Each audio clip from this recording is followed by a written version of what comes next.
देख बेटा, जिद नहीं करते। तेरे पापा नई किताबों के लिए कभी नहीं मानेंगे। मेरे सारे दोस्त नई किताब खरीदते हैं और आप मुझे पुरानी किताब खरीदवा देती हैं। इस बार मुझे भी नई किताबें चाहिए। अच्छा, तेरे पापा आएंगे ना तो मैं उनसे बात कर लूंगी। अब तू जा और अपनी पढ़ाई कर। रिंकी को बोल तो दिया है, पर अब ये मुझे पैसे देंगे तभी तो मैं रिंकी की नई किताबें ला पाऊंगी। बच्चे नहीं दिखाई दे रहे? बच्चे कहाँ हैं दोनों? अभी तो रिंकी यही थी, शायद छत पे बैठ के पढ़ाई कर रही है। रिंकी आपसे बहुत नाराज है। पर क्यों? रिंकी मुझसे नाराज क्यों है? इस बार रिंकी को नई किताबें चाहिए। कह दी थी पापा हर बार मुझे पुरानी किताबें दिला देते हैं। तो समझा देना रिंकी को कि फिजूल खर्ची करने के लिए मेरे पास पैसे नहीं है। अरे इसमें फिजूल खर्ची कैसी है? अब बच्ची है, उसका भी मन करता है कि नई किताबें हो उसके पास। अब कुछ ज्यादा पैसों का तो फर्क पड़ेगा नहीं। इस बार उसे नई किताबें खरीदवा देना।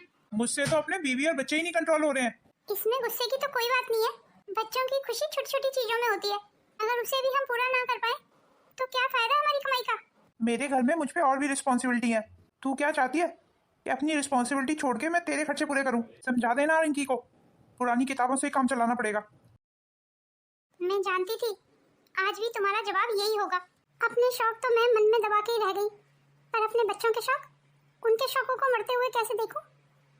सोच रही हूँ सुरभि के ससुराल हो आऊं, पर खाली हाथ तो नहीं जा सकती ना। कुणाल से ही पैसे मांगती हूँ सुरभि के लिए, और सुरभि की सास नंदों के लिए कुछ साड़ियाँ ले जाऊंगी ताकि मेरी बेटी का उसके ससुराल में रुतबा बढ़े। जी माँ, कहिए, कुछ कहना चाहती हैं? हाँ, मैं ये सोच रही थी कि सुरभि के ससुराल हो आऊं। जी माँ, ये तो अच्छी बात है, जरूर जाइए। तुझे तनख्वाह मिल गई है तो दे दे मुझे, ताकि मैं उसके सास नंदों के लिए कुछ कपड़े खरीद लूं। जी माँ, अभी दे देता हूँ। पर माँ जी, आप अभी पिछले महीने तो दीदी के ससुराल गई थी। अगर माँ दोबारा जाना चाहती हैं तो तुम्हें क्या प्रॉब्लम है? मुझे प्रॉब्लम ये है कि अब माँ वहाँ खाली हाथ तो जाएंगी नहीं। अब तुम सारे पैसे माँ को दे दोगे और फिर मेरी रिंकी की किताबें नहीं आ पाएंगी। मैंने आपसे रिंकी की किताबों के लिए पैसे मांगे थे, वो तो आपसे दिए नहीं गए। जब पुरानी किताबों से काम चल जाएगा तो मैं नई किताबों के लिए क्यों पैसे दूं? यही बात तो मैं बोल रही हूँ कि अगर माँ जी इस महीने दीदी के घर ना जाए तो उससे भी काम चल जाएगा, अगले महीने चली जाए। और वैसे भी दीदी के यहाँ कोई जरूरी काम तो है नहीं कि माँ जी वहाँ जा रही है कपड़े लेके। बस माँ जी का तो हर महीने का है कि दीदी के ससुराल पहुँच जाती है, वो भी खूब सारी साड़ियाँ लेके, और आप उन्हें कुछ कहते भी नहीं है। अरे क्या जरूरत पड़ी है दीदी के यहाँ जाने की? अभी हमारे घर के अपने खर्चे तो पूरे नहीं हो रहे, बच्चों की छोटी छोटी जरूरतें मैं पूरी नहीं कर पा रही हूँ। कुणाल देख रहा है ना अपनी पत्नी को? पता नहीं बहू का क्या बिगाड़ा है मैंने और तेरी बहन ने। पता नहीं मुझसे और तेरी बहनों से क्यों नफरत करती है बहू। अब तू ही बता बेटा, मैं तेरी माँ हूँ, अब मैं तुझसे पैसे नहीं मांगूंगी तो किससे मांगूंगी? जी माँ, बिल्कुल ठीक कह रही हैं। और माँ, आप बिल्कुल परेशान मत होइए। आप इस औरत की बातों पे जा रही हैं जिसकी बातों को मैं अहमियत ही नहीं देता हूँ। आपकी इन्हीं बातों की वजह से आज मेरी इस घर में कोई इज्जत नहीं है। अब देख रहा है ना बेटा तू क्या कह रही है बहू? हाय राम, ये सुनने से पहले मैं मर क्यों नहीं गई? मैं तो बहू के पूछे बिना इस घर में कोई काम नहीं करती हूँ, उसके बाद भी बहू इतना बोल रही है। सारी बात पैसे की है बेटा। तू एक काम कर, रिंकी कोई किताब खरीदवा दे, मुझे मत दे पैसे। मैं नहीं जाऊंगी तेरी बहन के घर। तेरी बहन को थोड़ा सा बुरा लगेगा और उसकी ससुराल में उसका रुतबा कम होगा तो कोई बात नहीं है, वो सह लेगी बेचारी। हम अपना मन मार के ही रह लेंगे। भगवान के लिए ये नाटक करना बंद कीजिए माँ जी, मैं परेशान हो गई हूँ आपके नाटकों से। बंद कर अपनी बकवास। तू तो मेरी भी शर्म नहीं कर रही है। मेरे सामने ही मेरी माँ से ऐसे बदतमीजी से बात कर रही है, तो मेरे पीठ पीछे क्या करती होगी? हाँ हाँ, मारिए मुझे और मारिए मुझे। शादी से लेके आज तक मैं पिटती तो आ रही हूँ इस घर में, और आप कर भी क्या सकते हैं? मेरी बात तो आपको सुननी नहीं है ना। माँ जी जो बोल देती है बस उन्हीं की बात को मानते हो आप। मत सुनो मेरी बात, मत विश्वास करो मेरी बात पे, एक दिन आपको खुद अकल आएगी। अच्छा, तू ऐसे नहीं मानेगी, तेरी टांग तोड़नी पड़ेगी। पापा, ये आप क्या कर रहे हैं? पापा रुक जाइए, मम्मी को मत मारिए, छोड़ दीजिए मम्मी को। रिंकी, तू हट जा, आज मुझे कोई नहीं रोकेगा। आज मेरे सिर पे खून सवार है। अरे कुणाल रहने दे, मर जाएगी ये। आज के बाद ये आपसे ऊंची आवाज में बात करने की हिम्मत भी नहीं करेगी। माँ बड़ी आई, मेरे सामने मेरी माँ से ऊंची आवाज में बात कर रही है। पापा आप बहुत गंदे हैं, आप रोज मम्मी को मारते हैं। सही कह रही है बेटा, तुझे मैं इसीलिए पढ़ा लिखा रहा हूँ कि तू मुझे गंदा बोले। ये नहीं बोल रही है, रिंकी की आवाज में तेरी पत्नी की आवाज बोल रही है। तेरी पत्नी ने तेरे बच्चों को अच्छे से पढ़ा सिखा रखा है। देख ले कुणाल, तेरे तो अपने बच्चे भी तेरे सगे नहीं है। मैं तो तुझसे पहले से ही कहती थी, एक दिन ये औरत तेरे बच्चों को भी तेरे खिलाफ कर देगी। बस कीजिए दादी, ये सब करके आपको क्या मिल जाता है? क्यों आप पापा को हमारे खिलाफ भड़काती हैं? मम्मी को पापा की नजरों में गिरा देती हैं। देख रहा है ना कुणाल, भी क्या इल्जाम लगा रही है मुझ पे? रिंकी, तेरी हिम्मत कैसे हुई अपनी दादी से ऐसे बात करने की? तू मेरे साथ चल, आज तुझे अंधेरे कमरे में बंद रखूंगा। नहीं नहीं पापा, मुझे अंधेरे कमरे में बंद मत करना, मुझे बहुत डर लगता है। मम्मी मम्मी पापा मुझे अंधेरे कमरे में बंद कर रहे हैं, मुझे बचा लीजिए। छोड़िए मेरी रिंकी को, उसे कहीं नहीं लेके जाइए। सामने से हट जा, नहीं तो फिर एक लात मारूंगा तेरे। मम्मी बचाइए, मम्मी मम्मी बचाइए। कहा था ना, मुझसे उलझने की कोशिश मत किया कर। मेरा बेटा मुझ पे आंख बंद करके विश्वास करता है, वो सिर्फ मेरी सुनेगा, तेरी नहीं। मुझे तो ये समझ नहीं आता है, इतना सब कुछ जानने के बाद भी तू उसके सामने मेरे खिलाफ बोलने की हिम्मत करती क्यों है? आगे से जितनी बार भी मेरे खिलाफ जाने की हिम्मत करेगी ना, उतनी बार तुझे पिटवाऊंगी। आपको मुझसे जो भी कहना है ना माँ जी, वो कह लीजिए। मारना है ना तो मुझे मार भी लीजिए, मेरी रिंकी को बचा लीजिए। मेरी रिंकी को अंधेरे कमरे में बहुत डर लगता है। तेरी उस बदतमीज लड़की को बचा लूं जो अभी मेरे खिलाफ बोल रही थी? बंद रहने दे उसे अंधेरे कमरे में। और वैसे भी रिंकी तो तेरी बहुत लाडली है ना, रिंकी को तू दुखी देख नहीं सकती, उसके दुख से तुझे बड़ा दुख होता है। पर मजबूरी देखो ना, तू बेचारी चाह के भी कुछ नहीं कर पाएगी। अब मेरे बेटे ने तुझे इतना तोड़ा जो है, और फिर तू पूरी रात दुखी रहेगी। और तू तो जानती है, तुझे दुखी देख के मुझे बड़ा मजा आता है। आप औरत नहीं, आप डैन है। बस उस दिन का इंतजार कीजिए जिस दिन आपके बेटे की आंखों से आपके प्यार की पट्टी हटेगी। तेरी इतनी हिम्मत, मुझे डैन बोलेगी तू? तू डैन, तेरा पूरा खानदान डैन। अब तो तू देख, चोटी पकड़ के तुझे इस घर से ना निकलवा दिया ना, तो मेरा नाम भी बिमला नहीं। अरे कोई तो मेरी रिंकी को बचाओ, मेरी रिंकी टूट जाएगी। हाँ हाँ मचाती रह शोर, कोई नहीं आ रहा तेरी रिंकी को बचाने। रिंकी बेटा तू डर मत, मैं भी आ रही हूँ। मोना मोना बेटा कहाँ है तू? अपनी बहन को बचा। मम्मी मुझे डर लग रहा है, मम्मी मुझे बचाओ, पापा ने मुझे दरवाजे में बंद कर दिया।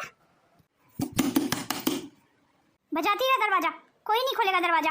रिंकी बेटा, रिंकी।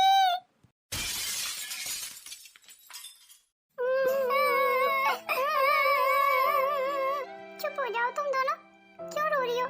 मम्मी पापा ने दोबारा से मुझे कमरे में बंद कर दिया तो? रिंकी तू डर मत, मैं तेरा कमरा खोल दूंगी जैसे आज खोला था। तेरी बहन मोना कितनी समझदार है, और वो डरती भी नहीं है।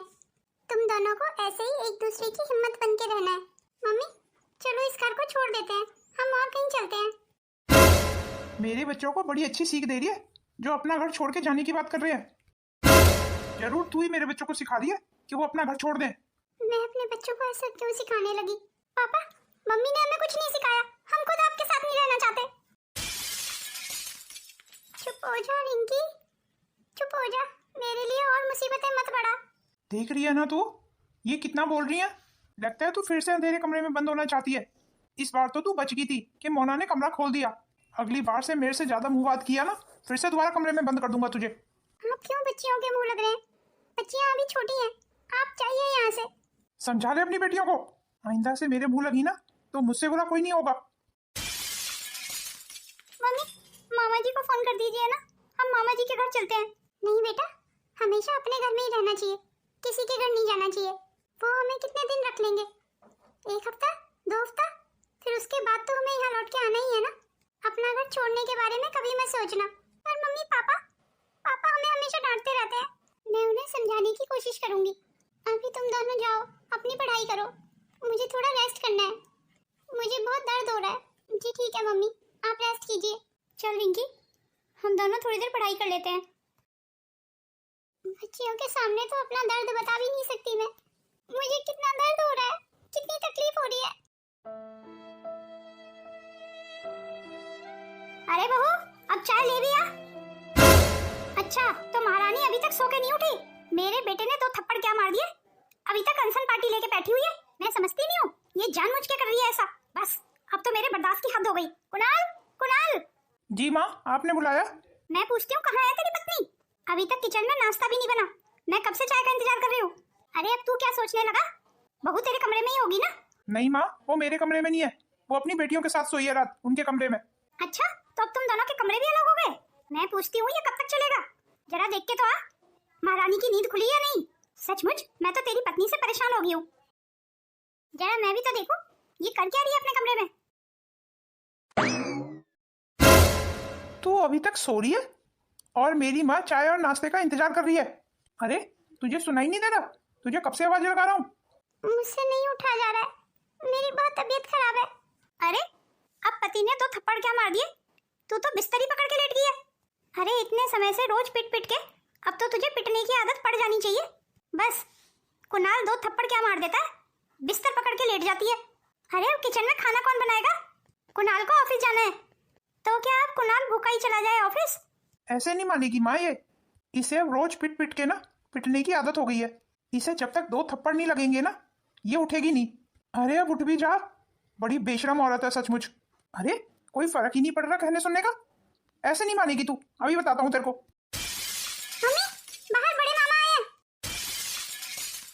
पापा जल्दी चलिए बाहर, नाना जी और मामा जी आपका इंतजार कर रहे हैं। माँ बड़े साले साहब आए हैं, पर वो हमारे घर क्यों आए हैं? वो तो रश्मि से बात ही नहीं करते।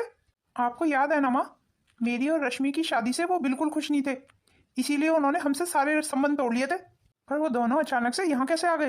हो ना हो, तेरी पत्नी ने ही अपने बाप और भैया को यहाँ बुलाया है, नहीं तो उन दोनों का अचानक हमारे घर आने का क्या मतलब है? पर माँ ध्यान रहे वो गलती से भी रश्मि के कमरे में ना आए। अगर उन्हें रश्मि की हालत का पता चल गया तो? अरे चल गया तो चल गया, हम बेटे वाले हैं, हमें किसी का डर नहीं है। माँ आप अभी जानती नहीं है रश्मि के बड़े भाई को, बहुत दबंग आदमी है वो। पापा जल्दी चलिए ना, नाना जी और मामा जी बहुत गुस्से में लग रहे हैं। रिंकी तू मामा जी को और नाना जी को आराम से बिठा बाहर, मैं भी आ रहा हूँ, तब तक तू उन्हें पानी वगैरह दे। जी ठीक है पापा। माँ मैं रश्मि के बाप और भैया से बाहर मिलने जा रहा हूँ, तब तक तुम रश्मि को ये कंबल उड़ा दो। रश्मि तेरे बाप और भैया बाहर आए हैं तुझसे मिलने, खबरदार जो तूने अपने बाप और भैया को एक शब्द भी कुछ बताया, अगर तूने उन्हें कुछ भी बताया ना तो वो तेरा आखिरी दिन होगा इस घर में। माँ कंबल से ढक दीजिए इस औरत को, ताकि इसके शरीर के जख्म इसके बाप और भैया को ना दिखाई दें। ठीक है। अपने बाप और भैया को कुछ भी बताने की जरूरत नहीं है, समझ गई ना? एक काम करती हूँ, यहाँ इसके पास ही बैठ जाती हूँ, ताकि इसके बाप भैया को लगे कि मैं इसकी कितनी सेवा कर रही हूँ। वो नाना जी, पापा अभी मम्मी के कमरे में है, बस अभी आते होंगे, आप बैठिए। रिंकी बेटा तूने अपने पापा को हम दोनों के आने की खबर दे दी है ना? जी मामा जी दे दी है। अच्छा रिंकी बेटा रश्मि कहाँ है? रश्मि दिखाई नहीं दे रही और हमारी समदन जी भी नहीं दिखाई दे रही। वो नाना जी, दादी तो मम्मी के कमरे में है। क्यों क्या हुआ तेरी मम्मी को? रश्मि ठीक तो है ना? तेरे पापा भी तेरी दादी भी दोनों ही रश्मि के कमरे में। क्या बात है रिंकी, तेरा मुंह क्यों उतर गया? हमें बता बेटा, सब ठीक तो है ना? वो नाना जी। हाँ हाँ पापा जी सब ठीक है। रिंकी बेटा क्या तेरी दादी तुझे बुला रही है अंदर? जी ठीक है पापा। पापा जी प्रणाम करता हूँ। बड़े भैया प्रणाम करता हूँ। आप दोनों बैठिए ना, खड़े क्यों हैं? मैं आपके लिए चाय बनवाता हूँ। नहीं नहीं दामाद जी, पहले हम रश्मि से मिलेंगे। हाँ कहाँ है मेरी बहन? दिखाई नहीं दे रही, लगता है उसकी तबीयत खराब है, नहीं तो इतनी देर में तो वो मुझसे भागी हुई मिलने चली आती। जी भैया आप बिल्कुल सही समझे, रश्मि को कल शाम से बुखार चढ़ गया है। क्या कहा? मेरी बहन को बुखार चढ़ा हुआ है? डॉक्टर से दवाई वगैरह तो दिला दी होगी, क्या कहा डॉक्टर ने? अरे कुछ खास नहीं पापा जी, मौसमी बुखार है, 2-4 दिन में ठीक हो जाएगा, आप फिक्र मत कीजिए। मैं तो उसे कल ही दवाई दिला लाया था। अच्छा इसीलिए रश्मि का 1 हफ्ते से फोन नहीं आया कोई, इसीलिए उसकी माँ परेशान हो रही थी। प्रदीप अपनी माँ की वीडियो कॉल करा दे जरा, रश्मि का चेहरा देख लेगी, नहीं तो उसे रात को नींद भी नहीं आएगी। चलिए दामाद जी रश्मि के कमरे में हमें लेके चलिए। जी पापा आइए। पापा अब बात इतनी सीधी भी नहीं है, मुझे तो कुछ और ही गड़बड़ लग रही है। क्या मतलब? कैसी गड़बड़? आपने देखा नहीं पापा, रिंकी हमसे कुछ कहना चाहती थी, पर कुणाल के आते ही रिंकी चुप हो गई। अगर ऐसी बात है तो रश्मि से मिल लेते हैं चल। अगर मेरी बहन को कुछ हुआ ना पापा तो मैं इस घर की ईंट से ईंट बजा दूंगा। मुझे तो ये आदमी पहले से ही पसंद नहीं था, आप तो जानते हैं इस बात को। तू भी ना प्रदीप, खामखा कुछ ज्यादा ही सोच रहा है। ये भी तो हो सकता है ना कि रश्मि को सचमुच बुखार हो गया हो, भगवान करे ऐसा ही हो। चल चलते हैं अंदर। लगता है दोनों कमरे की तरफ ही आ रहे हैं, अब मैं अपने ड्रामे शुरू कर देती हूँ। रश्मि बेटा क्या हुआ तुझे? पापा आप आ गए। रश्मि तेरे चेहरे पे चोट के निशान कैसे हैं? अरे नहीं नहीं प्रदीप बेटा, ये चोट के निशान नहीं है, वो क्या है ना, हमारे घर में मच्छर बहुत है, इसने चेहरे पे ज्यादा खुजा लिया है, इसीलिए निशान आ गए हैं। अब तुम ही सोचो चोट के निशान कैसे हो सकते हैं? नहीं नहीं आंटी जी, मुझे ये चोट के निशान ही लग रहे हैं। रश्मि तू मुझे सच बता, आखिर बात क्या है? नहीं नहीं भैया कोई बात नहीं है, मैं बिल्कुल ठीक हूँ, बस थोड़ा सा बुखार चढ़ गया है। पापा रश्मि झूठ बोल रही है। अरे अब रश्मि हमसे भला झूठ क्यों बोलने लगी? तू अपनी बहन से अब इतना प्यार करता है ना, इसीलिए तुझे लग रहा है। समदन जी जो कह रही है वो सही कह रही है। रश्मि चल तुझे मैं अच्छे डॉक्टर से दवाई दिला देता हूँ। अरे नहीं नहीं बेटा, कुणाल ने पहले से ही रश्मि को दवाई दिला दी है, अब रश्मि हमारे घर की इज्जत है, हमारे घर की बहू है, तो मैं उसकी इतनी फिक्र करने की जरूरत नहीं है। 2-4 दिन में उसका बुखार ठीक हो जाएगा। जी भैया, माँ जी बिल्कुल ठीक कह रही हैं। चल ठीक है, तू कहती है तो मान लेता हूँ। अरे कुणाल बेटा, अपने ससुर के लिए कुछ खाना पीना तो मंगा। वो कितने दिनों के बाद हमारे घर आए हैं। जी ठीक है माँ, मैं खाना अभी बाहर से ऑर्डर कर देता हूँ। नहीं नहीं समधन जी, फॉर्मेलिटी करने की कोई जरूरत नहीं है। चलिए ना समधन जी, बाहर बैठते हैं। रश्मि को डॉक्टर ने आराम बोला है, रश्मि को आराम करने देते हैं। जी समधन जी, आप बिल्कुल ठीक कह रही हैं। दादी आप झूठ क्यों बोल रही हैं?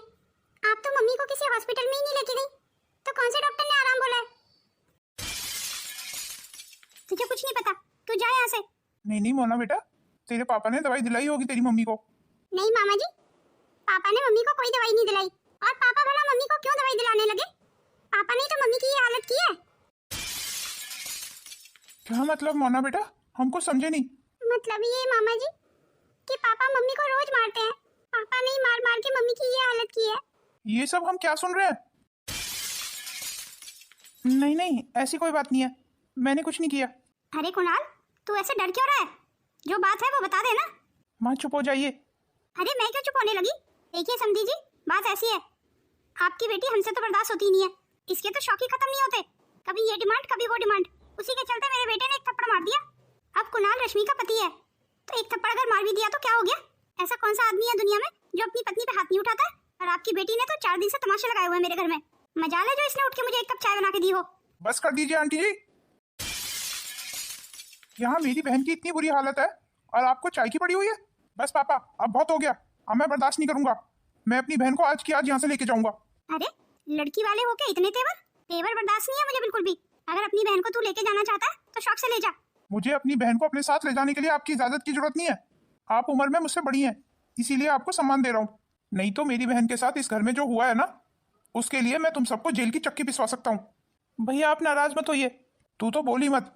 तुझसे तो मैं अपनी बहन की शादी करना ही नहीं चाहता था। मुझे पता था आगे मुझे यही दिन देखने पड़ेंगे। अरे शर्म नहीं आती तुझे? अपनी पत्नी पे हाथ उठाता है, कैसा मर्द है तू? पापा चलिए यहाँ से, मैं ड्राइवर को बोलता हूँ अभी गाड़ी निकालेगा। हाँ हाँ, शौक से ले जा अपनी बहन को। मामा जी, हम भी मम्मी के साथ चलेंगे। तो क्या तू अपने पापा को छोड़ के चली जाएगी? जी पापा, हमें आपके साथ नहीं रहना। हम वहीं रहेंगे जहाँ हमारी मम्मी रहेंगी। और दादी के साथ तो हमें बिल्कुल नहीं रहना। अब आप ही रहो दादी के साथ, ताकि आपको भी पता चले कि दादी कैसी है और मम्मी आपको ठीक समझाया करती थी। पापा मैं अभी आया ड्राइवर को फोन करके, तब तक आप रश्मि को उठाने की कोशिश करो। मुझे लगता है तू पहले एम्बुलेंस को फोन कर, हमें रश्मि को हॉस्पिटल लेके जाना होगा। जी पापा आप सही कह रहे हैं, आप ऐसे मेरी पत्नी को कहीं नहीं लेके जा सकते। कौन रोकेगा हमें? तू।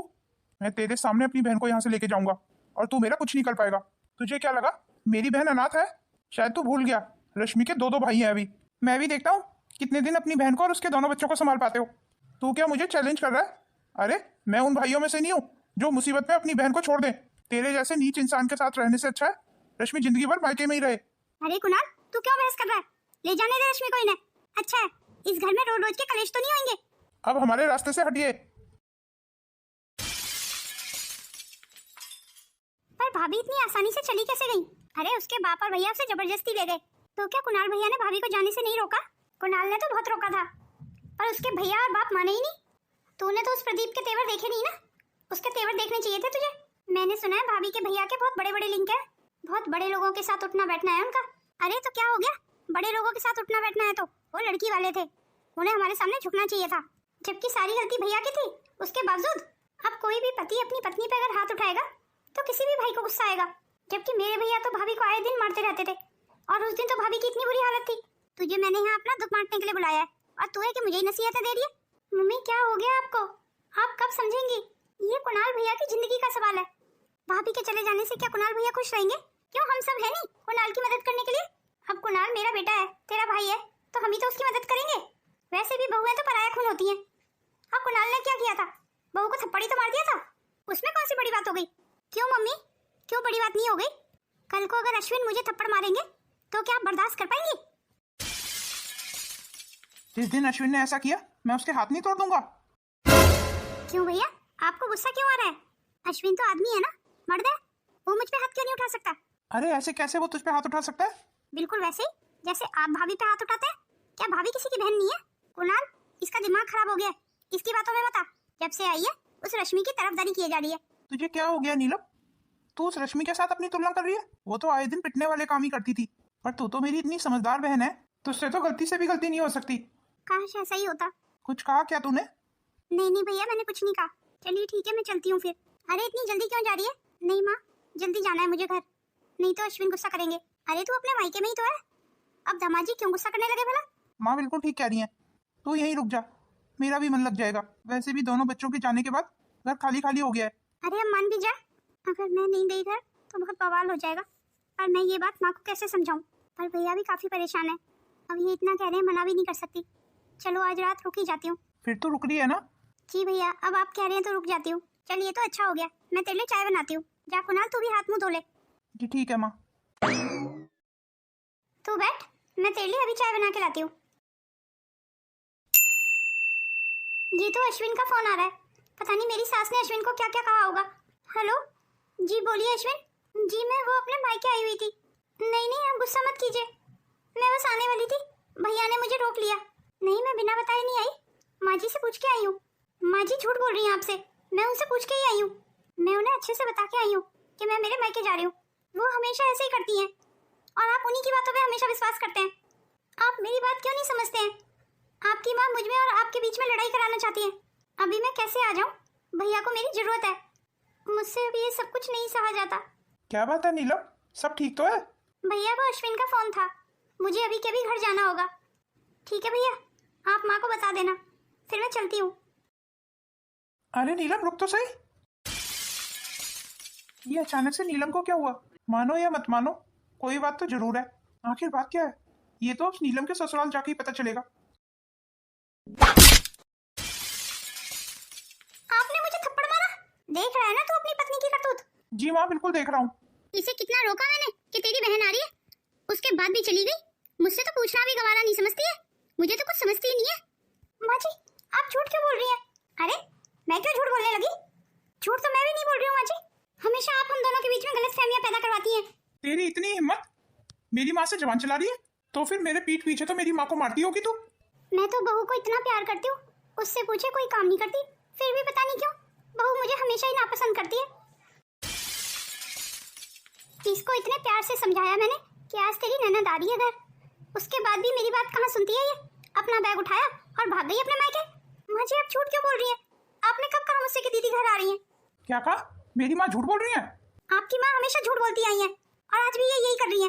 तेरी इतनी हिम्मत, मेरे सामने होते हुए भी मेरी माँ को झूठी बोल रही है? रुक जा, आज नहीं छोड़ूंगा तुझे। अश्विन ये सब क्या हो रहा है? तुम्हारी हिम्मत कैसे हुई मेरी बहन पे हाथ उठाने की? अब मेरी बहन इस घर में बिल्कुल नहीं रहेगी। मैं आज की आज अपनी बहन को यहाँ से लेके जाऊंगा। अरे अगर अपनी बहन को ले जाना है तो शौक से ले जा, सुना किसे रहा है? हाँ हाँ ले जाऊंगा।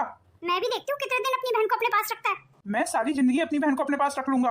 नीलम चल मेरे साथ, मैं इस आदमी के पास तुझे नहीं रहने दे सकता। अरे सोच क्या रही है, चल मेरे साथ। तू बिल्कुल परेशान मत हो, मैं हूं ना तेरे साथ। नीलम अगर आज इस दहलीज से बाहर कदम निकाला ना तो दोबारा इस घर में घुसने नहीं दूंगा। मेरी बहन ऐसे आदमी के साथ हरगिज नहीं रह सकती जो उसे मारता है और उस पर हाथ उठाता है। अरे तू आदमी है, आदमी के नाम पे कसाई है। अरे औरत पे क्या हाथ उठाता है? हिम्मत है तो मुझ पे हाथ उठा के दिखा। अभी ना तेरे हाथ तोड़ दिए ना तो कहना। भैया ये क्या कह रहे हैं आप? मैं अपना ये अपमान कभी नहीं भूलूंगा, मैं चाहता भी नहीं हूं कि तू भूले। चल नीलम यहाँ से। अरे जाने दे, चलेगी तो। तू क्यों परेशान हो रहा है, हम है ना। लगता है हमने बात को कुछ ज्यादा ही बढ़ा दिया। अरे तू चिंता क्यों कर रहा है, देखना 1 हफ्ते बाद नीलम यही होगी। अरे शादी के बाद लड़कियों के मायके में कोई गुजारे हुए हैं? मुझे नहीं लगता कि अब नीलम वापस आएगी। दीदी अब कब तक ऐसे उदास बैठी रहेंगी? चलिए मैंने खाना लगा दिया है, खाना खा लीजिए। मुझे भूख नहीं है भाभी। भाभी एक बात पूछूं, बताएंगी? हाँ हाँ दीदी पूछिए। उस आदमी ने मुझे कभी सुख नहीं दिया, शादी से लेके आज तक मैं पिटती आई हूँ, फिर भी मुझे उस घर की याद क्यों आ रही है भाभी? लड़कियों का जीवन तो ऐसे ही होता है, आपको तो पता ही है दीदी। आपके भैया आपको किस हाल में लेके आए थे, कितनी बुरी हालत थी। इतना भला अपनी पत्नी को कौन पीटता है? जीजाजी बहुत बुरे हैं। और अब तो आपकी शादी को भी 8 साल हो गए, 8 साल में 2 बच्चे भी हो गए, उसके बाद भी जीजाजी आज तक आपको पीटते आ रहे हैं। अपने बच्चों की भी शर्म नहीं करते, तो आगे आपको क्या रिस्पेक्ट देंगे? और ऐसे इंसान के साथ रहने का क्या फायदा जो आपको जरा भी इज्जत ना देता हो? औरत अब किसी भी तरीके से कमजोर नहीं है दीदी, हमने आपको उस घर की इज्जत बना के भेजा था। उन्होंने तो आपको अपनी पैर की जूती भी नहीं समझा। जी भाभी, आपने बिल्कुल ठीक कहा। मैं अब उस घर में वापस नहीं जाना चाहती। फिर भी पता नहीं क्यों उन सब के बारे में ही सोचती रहती हूँ। आपके भैया चाह रहे थे कि आपका डिवोर्स हो जाए। भैया ने फैसला लिया है तो सही लिया होगा। मैं भी अब उस घर में वापस नहीं जाना चाहती। आपने बिल्कुल ठीक फैसला लिया। वैसे भी औरत कमजोर नहीं है और आपके साथ तो आपका पूरा परिवार खड़ा है। भैया ऐसे उदास क्यों बैठे हैं? अब तो भाभी नहीं है यहाँ पे। अब तो आपको खुश होना चाहिए। अरे नहीं, मैं तो बहुत खुश हूँ। पर आप मुझे खुश तो नजर नहीं आ रहे। आपने भाभी के साथ बहुत गलत किया भैया। जैसे मुझे अश्विन का थप्पड़ मारना एक बार में ही बुरा लगा, भाभी तो कब से आपसे पिटती आ रही हैं। भाभी को कितना बुरा लगता होगा। मेरी शादी तो अभी हुई है भैया, और आज पहली बार ही अश्विन ने मुझ पे हाथ उठाया। मुझे कितना बुरा लगा भैया, और आपको भी तो कितना बुरा लगा। भाभी की बहुत हिम्मत थी भैया, जो 8 साल से आपकी मार झेल रही हैं। कितनी मुश्किल से भाभी ने अपना घर छोड़ा होगा। आपने खुद अपने हाथों से अपना घर बर्बाद कर लिया भैया। मुझे लगता है तेरी भाभी आ जाएगी, वो मुझे माफ कर देगी। वो मुझसे ज्यादा दिन तक दूर नहीं रह सकती। पता नहीं क्यों भैया, मुझे नहीं लगता कि अब भाभी वापस आएंगी। अरे ऐसा कुछ भी नहीं है, तू देखना, वो वापस आ जाएगी। लड़कियों के मायके में गुजारे होते हैं कोई। अगर मायका अच्छा हो और आप जैसे भाई हो तो जरूर हो सकता है। कुणाल, वो बाहर वकील आया है। बहू के मायके वालों ने डिवोर्स का नोटिस भेजा है। नहीं नहीं माँ, ऐसा नहीं हो सकता। तुम यहाँ क्यों आए हो? मुझे मेरी पत्नी से बात करनी है, और मेरी बहन तुमसे कोई बात नहीं करना चाहती। तुम्हें तलाक के कागज मिल गए होंगे, उन पे साइन करो और इस रिश्ते को खत्म करो। मैं ये बात अपनी पत्नी के मुंह से सुनना चाहता हूँ। दीदी, जीजा जी आपके जवाब का वेट कर रहे हैं। बोलिए दीदी, जो आपका फैसला होगा वही अंतिम फैसला होगा। बोलिए दीदी, आप जीजा जी के साथ रहना चाहती हैं? नहीं भाभी, मैं उस घर में वापस नहीं जाऊंगी। मुझे लगता है तुम्हें तुम्हारा जवाब मिल गया। अरे अब किस चीज का इंतजार कर रहे हो? तुम यहाँ से जा सकते हो। आज के बाद मेरे और तुम्हारे रास्ते अलग अलग होंगे। अब जाओ यहाँ से, और दोबारा मुझे अपनी शक्ल मत दिखाना। मुझे तुम्हारी शक्ल से भी नफरत है। वो तो मैं अपने बच्चों की वजह से इतने दिनों से सब कुछ बर्दाश्त करती आ रही थी, पर अब मेरे बर्दाश्त की सीमा खत्म हो गई।